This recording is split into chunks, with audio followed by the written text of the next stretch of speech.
Thanks for having me. I'm Sanjay, a co-founder and managing partner at Blume Ventures. So I think the two subparts, slightly different, same question but slightly different nuances. See, I think profit is very important for public markets and for private equity, and of course it's important for venture capital, but it's not the first thing that you think about. If you look at LPs investing in funds, they're not investing for like a 3 or 4x that they could get in the public markets, which is all about profitability.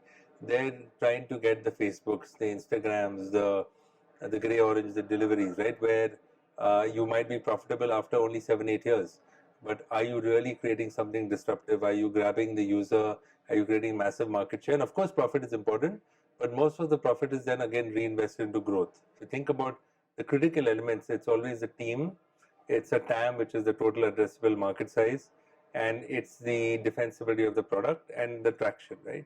Now, if you look at venture capital versus like private equity, the team is, look at a seesaw, the team is very, very important. The team, I would say, is almost 70% when we come in.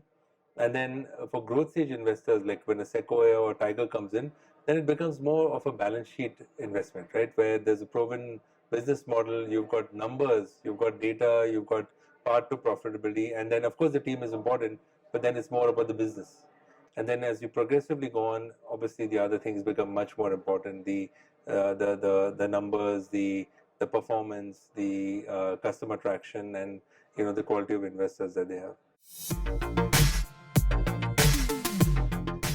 So to me, I would change the question. To me, a bad pitch means it's a bad idea. So I would say I would change the question a bit, like a average team with a great idea or a great team with a not so good idea, right? Because to me, the pitch is the idea, right? Idea is a dime a dozen. By the way, I'll give you I'll answer the question indirectly. People sometimes come and ask investors, will you sign NDAs, right? Or like the startup is worried that, the PowerPoint presentation was open and somebody else here is going to see it. Doesn't matter. If your idea is that copyable, we should not even be funding you. So it's really about if you have an idea and there's so many different ideas, what is so unique about the team and about you being able to execute that idea? Have you thought through the process? So I would say great team. An average idea is much better because if the idea doesn't work, they'll come up with a better idea. But an average team, the great idea doesn't mean anything because if it's average, they won't even be able to execute it. The difference between good teams and great teams are massive. I don't think startups, you can talk about luck, but nothing in life is, luck is when you're the right person, the right place at the right time. But you will never see an average or sub-average team becoming so super lucky that they're going to create a unicorn, right? No, I'll speak as an angel investor. I was an angel investor while I was in the US as part of the Mumbai Angels. I'm still invested in Mobi before I became a VC, and so was Karthik through the Times Group, right? That's how we met. Yes and no. In one sense, like I'll tell you, I miss my days as a angel investor where I could sit in a Starbucks or in a Costa Coffee and fund an entrepreneur in one meeting because I was really passionate. I love the passion, right? I can make that call myself.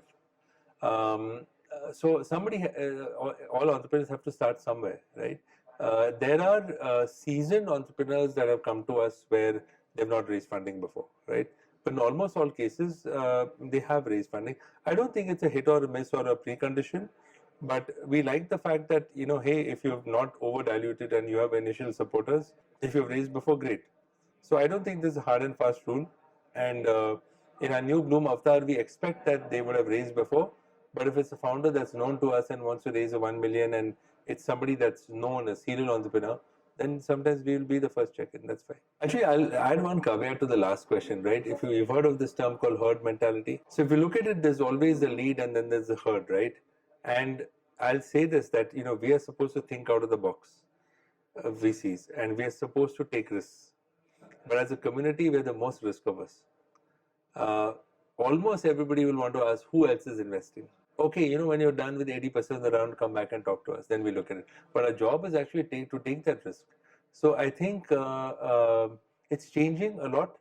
So, for better or worse, if you like it or not, you can, unless you're getting over diluted, everybody wants funding is the top on everybody's mind, right? When I came here today also, I said, what do people want to ask about? They want to ask about funding. I think the quality of funding is important, like who comes in and what the expectations are. I think it's very important that founders also do diligence on investors and know that with taking that money, there's also an obligation. You're a partner, right? Is there personal chemistry with that investor? That's very important. And then, of course, terms.